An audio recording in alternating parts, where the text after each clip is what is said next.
Em meados de 2015, aproximadamente, começou a surgir uma onda nas redes sociais anti-esquerda. Essa onda era anti-PT, anti-Dilma, anti-Lula, anti-esquerda, e ela se baseava praticamente num terrorismo psicológico que foi feito nas redes sociais, o chamado fantasma do comunismo. Eles começaram a associar a esquerda toda como se a esquerda fosse comunista e começaram a pregar medo na população. Isso acompanhado por crise na Venezuela, crise na Argentina, que eram países governados pela esquerda, ajudou a alimentar esse medo na população. E até hoje vocês vão ver nas redes sociais de extrema direita, eles dando a entender que se você é de esquerda, você é comunista, você é socialista, socialista de iPhone, não sei o que, etc e tal. Essas teorias, que começaram originadas por Olavo de Carvalho, elas se baseiam na ignorância política dessas pessoas, que não sabem nem o que é direita e esquerda e nem o que é comunismo. Então eu vou fazer um vídeo aqui para explicar esses conceitos para vocês entenderem. Primeiro, a Europa era cheia de monarquias absolutistas. Aí nós tivemos a chamada Revolução Francesa, que derrubou o rei Luís XVI. Com a queda do rei, a queda do muro da Bastilha, etc., a monarquia francesa adota a democracia. E a democracia francesa surge com pessoas à direita do rei e à esquerda do rei, os jacobinos e os girondinos. As pessoas à direita do rei eram os mais conservadores, ligados à igreja, elite, fazendeiros, aos burgueses da época. À esquerda do rei eram os mais progressistas, os defensores de minorias, os mais pobres, etc, etc, etc. Então, a Europa começa a se redemocratizar, principalmente a partir da Inglaterra, quando surge a Carta Magna, onde surge a Câmara dos Comuns, que seria o nosso Congresso, onde o povo tem representatividade através de um parlamentar. Então essas monarquias elas começam a surgir tendo direita e esquerda, ou seja, a direita historicamente é mais conservadora, ligada ao cristianismo, a pautas morais, essas coisas, e a esquerda é historicamente mais progressista, preocupada mais com pautas sociais e minorias, pobres, negros, homossexuais, mulheres, etc. Mas toda democracia tem direita e esquerda, e toda democracia tem alternância de poder. Nos Estados Unidos, por exemplo, apesar de haver mais que dois partidos, lá historicamente tem dois partidos que alternam o poder, que são os republicanos, que têm um viés mais de direita, e os democratas, que têm um viés mais de esquerda. E eles alternam constantemente o poder, e você não vê ninguém falando que os Estados Unidos é comunista ou socialista. Mas lá não tem partido de esquerda? Tem, inclusive o Joe Biden, que é o presidente atual, ele é de esquerda. Isso faz dele um comunista? Mas na cabeça dos bolsonaristas, todo mundo que é de esquerda é comunista e é socialista automaticamente. Então não tem nada a ver uma coisa com a outra. O comunismo, na verdade, ele surge com Karl Marx. Na verdade, a ideia original não era dele, Ele já tinha sido influenciado por ideias de filósofos anteriores a ele, inclusive a República de Platão e a própria Bíblia, no livro de Atos, que é dito ali no capítulo 2 que as pessoas depositavam seus bens aos pés dos apóstolos e eles partilhavam tudo em comum. Então essas ideias bem anteriores foram influenciadas, um autor foi influenciando o outro até chegar ao Karl Marx. E o Karl Marx ele surge dentro de um contexto, que é a Revolução Industrial. O Karl Marx via o trabalhador sendo extremamente explorado naquelas fábricas inglesas, até crianças, mulheres grávidas, a mulher estava às vezes no 9º mês já de gestação e estava lá numa máquina trabalhando. E o Karl Marx entendia que essa exploração gerava desigualdade social, porque enquanto o trabalhador estava ali produzindo riqueza, só quem ficava com a riqueza era o dono da fábrica.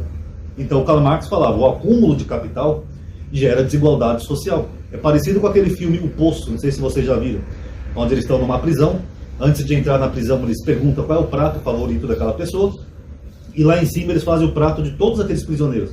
Mas os que estão em cima eles comem tanto que falta para os que estão embaixo. Quer dizer, tecnicamente a comida daria para todo mundo, mas como alguns comem mais, outros morrem de fome. Então era essa a crítica de Marx. Ele falava, poxa, se o dono da fábrica não ganhasse tanto, se ele pagasse um salário melhor, ou melhores condições de trabalho, ou menos trabalho para aqueles funcionários, haveria um pouco mais de igualdade. Mas Marx viu, sob a sua ótica de filósofo, que aquele excesso de exploração dos capitalistas estava gerando desigualdade social. Enquanto um dono de uma fábrica, por exemplo, de sapato, estava lá rico, com seu carro, com seu automóvel, com seus empregados, o trabalhador mal tinha o que comer, porque era muito mal pago e mal remunerado. Então Marx, filosofando, ele acreditava que a sociedade ela tinha que ter um pouco mais de igualdade social e menos capital. Então, tecnicamente, o comunismo em si, ele é o quê? Ele é a ausência de capital, ou seja, você não pode ter um acúmulo de capital concentrado na burguesia, porque senão você está só explorando as classes mais pobres da sociedade. Ele é o fim da propriedade privada para meios de produção, tá? Eu sei que tem pessoas aí que vão mentir e falar que o comunismo vai tomar sua casa, seu carro, que você não pode ter nada num país comunista. Não é verdade, pessoal. Na verdade, o comunismo é contra a propriedade privada dos meios de produção. Porque eu queria esse exemplo da fábrica. Se a fábrica, em vez de ser propriedade de um burguês, se ela fosse propriedade dos próprios trabalhadores, eles iam ganhar conforme eles produzissem. Produziu mais, produziu menos, ganhar menos, mas eles iam ganhar um valor mais justo pelo que eles produzissem. E não ter que destinar a maior parte para o patrão. Então era isso que Marx defendia. E o terceiro pilar, que é fundamental do comunismo, é a ausência de Estado. Porque o Marx entendia que o Estado poderia ser opressor, e além do Estado ser opressor, o Estado pode se tornar uma nova elite. Então, tecnicamente, não existe nenhum país comunista no mundo. Nem a União Soviética, que teve lá a Revolução dos Trabalhadores, nem a China, nem a Coreia do Norte, nem Cuba, nem nada. Porque todos esses países têm um Estado e um Estado forte, algumas vezes até com viés ditatorial. Esses países, os meios de produção ainda não são coletivizados e ainda tem classes sociais. Como, por exemplo, alguns desses países, como, por exemplo, acho que a Coreia do Norte, o Estado praticamente se tornou uma elite, se tornou uma classe social. Então, tecnicamente, eles não chegaram ao ponto do comunismo ainda.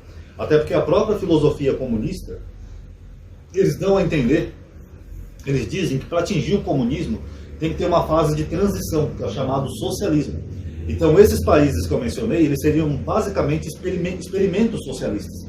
E esses experimentos socialistas, alguns acabaram tendo regimes mais duros, até para impedir que os capitalistas voltem, tomem o poder e voltem a haver desigualdade e exploração. Então tem que ter um pouco a mão do Estado forte. Mas isso se caracteriza mais como uma ditadura socialista, vamos chamar assim, e não como comunismo. Na verdade, o comunismo acho que nunca vai haver no mundo, a não ser que todo o planeta atingisse um grau de consciência e humanidade e empatia pelo próximo bastante, para as pessoas entenderem que quanto mais você come, mais falta comida para o outro. Porque o acúmulo de capital gera desigualdade. Nós temos um exemplo aqui no Brasil. O Brasil é um dos maiores produtores de alimento do planeta. Mas é um país que até recentemente, segundo dados, tinha 33 milhões de pessoas passando fome e mais 20 milhões em situação de insegurança alimentar, sem saber se iam conseguir se alimentar durante um mês ou não, num país que mais produz alimento no mundo. Por que acontece essa desigualdade? Porque aquilo que o agro produz, que eu já falei aqui no vídeo, muito bom esse vídeo, tá? Que nós que carregamos o agro nas costas, tudo aquilo que o agro produz, a maioria são commodities, são para exportação, para mandar para outros países. Então falta para o mercado interno, e o mercado interno acaba encarecendo, os preços ficam muito caros.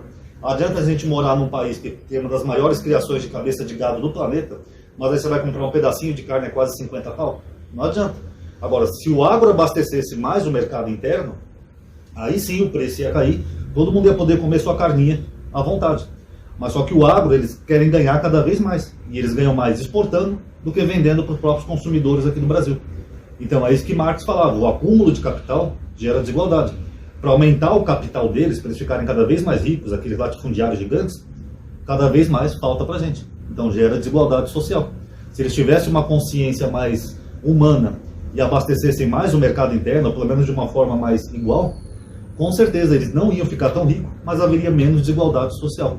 Então o acúmulo de capital gera desigualdade social. Tá? Esse do agro é só mais um exemplo. Eu vou colocar aqui na tela final esse vídeo, que ele ficou muito, muito bom, para vocês entenderem que é o dinheiro do nosso trabalho, dos nossos impostos, que mantém o agronegócio, para eles ficarem cada vez mais ricos. Tem pessoas nas redes sociais que falam que o agro carrega o Brasil nas costas, que o agro gera riqueza. Na verdade, o agro só gera riqueza para o agro, para os latifundiários. Para a gente, não. É que nem eu falo, não adianta você morar num país rico e ser pobre. País rico não é sinônimo de povo rico. Tem países aí que o PIB é bem menor que o Brasil, mas que o povo vive em condições muito melhores que o brasileiro. Porque país rico não é sinônimo de povo rico. Tá? O comunismo também entende que o monopólio é fruto do capitalismo. O capitalismo exagerado, para a pessoa fazer riqueza e ficar rico, os burgueses no caso, eles acabam monopolizando as coisas. Isso acaba gerando também desigualdade. Isso aconteceu inclusive no país mais rico do mundo, nos Estados Unidos, o país mais capitalista do mundo, onde na era industrial americana, aqueles gigantes da indústria, né, como o Vanderbilt, o Commodore, o John Rockefeller e todos aqueles lá, JP Morgan, eles tinham monopólio sobre certos setores. Aço, óleo, energia elétrica, etc. E eles ficavam cada vez mais ricos. E numa época que a América não era tão rica assim em população, né? A população não era tão rica. Eles tinham acabado de sair passaram inclusive por aquela crise, né, de 1930, onde eles ficaram tão pobres que tinha mães americanas vendendo até os filhos para ter alguma comida. Só para vocês terem uma ideia. Aí o governo americano criou uma lei antitrust, uma lei antimonopólio. Porque mesmo sendo um país capitalista, eles tiveram uma visão semelhante à de Karl Marx, que o acúmulo de capital estava gerando desigualdade. Então, enquanto esses magnatas aí estavam ficando cada vez mais e mais e mais milionários, o John Rockefeller, por exemplo, ele chegou a ser considerado o homem mais rico do mundo, de tão rico que ele era. Enquanto eles estavam acumulando mais e mais e mais e mais capital, o resto da população não tinha riqueza. E a América era super rica nessa época por causa disso, por causa da expansão industrial. Mas é que nem eu falei, não adianta o país ser rico e o povo ser pobre, porque alguns monopolizam o capital, enquanto que os outros passam necessidade. Aí eles criaram essa lei antitrust, desmembraram essas companhias deles que eles tinham, que era só monopólio, para dar espaço à concorrência. E com a concorrência gera uma queda de preço, então tudo fica mais acessível a todo mundo, tá bom? Então o comunismo, pessoal, para finalizar aqui o vídeo, na verdade ele não existe, tá? O comunismo é só uma ideia utópica e ainda vai demorar para a humanidade atingir o grau de evolução para poder aceitar as sociedades mais igualitárias, como o comunismo, sem Estado, sem classe social, sem dono de propriedade privada em meios de produção. Então vai demorar muito para isso. Agora, esquerda e direita tem em todo o planeta. Ser de esquerda não quer dizer que você é necessariamente comunista, apesar do comunismo estar no aspecto político da esquerda. Mas você pode ser de esquerda, como por exemplo o Lula, né, o PT. O PT é um partido de esquerda, que ele governa mais para os mais pobres, para minorias, etc. Mas não é um partido comunista, como acusam por aí. Até porque o Lula nunca fez nenhuma dessas práticas comunistas. Fim do Estado, fim da propriedade privada, fim das classes sociais, etc, etc, etc. O Lula, ele é até criticado por setores da esquerda, porque ele é mais do centro até, né? O Lula seria mais um socialista, digamos assim, onde ele defende que o Estado exista para ajudar a combater as desigualdades sociais. Como, por exemplo, o Lula foi o presidente que mais fez programas sociais no Brasil. Então, comunismo, na verdade, não existe. Esquerda tem em todo lugar do mundo, até nos Estados Unidos, que é capitalista. Ser de esquerda não quer dizer que a pessoa é comunista. E o comunismo, por enquanto, não teve nenhum país que teve regime comunista. O mais próximo que nós já tivemos de um comunismo foi aquela experiência dos kibbutz em Israel, porque ali a propriedade era coletiva, eles não tinham Estado e não tinham classes sociais. Eles produziam tudo em conjunto e tudo era dividido entre eles. Ou o mais próximo que nós temos também está na Bíblia, no livro de Atos. Ali sim era um experimento comunista. Agora, na realidade, nenhum país até hoje atingiu o nível de comunismo. Tá bom, galerinha? Gostou do vídeo? Dá um like aí, que isso ajuda a aumentar o alcance da atividade, tá? O YouTube hoje em dia está com uma frescura e tal, não notifica mais os inscritos. O algoritmo ele é mais difícil para quando você é de esquerda, sabia disso? O algoritmo favorece mais canais de direitas, bolsonaristas. Então, só com a ajuda de vocês, a gente vai conseguir ir boicotando esse bug do YouTube e atingindo mais pessoas. Se já é inscrito, ativa o sininho. Se for se inscrever agora, já ativa o bendito sininho para ser notificado quando eu faço um novo vídeo, tá bom? Obrigado aí por terem assistido. Paz a todos.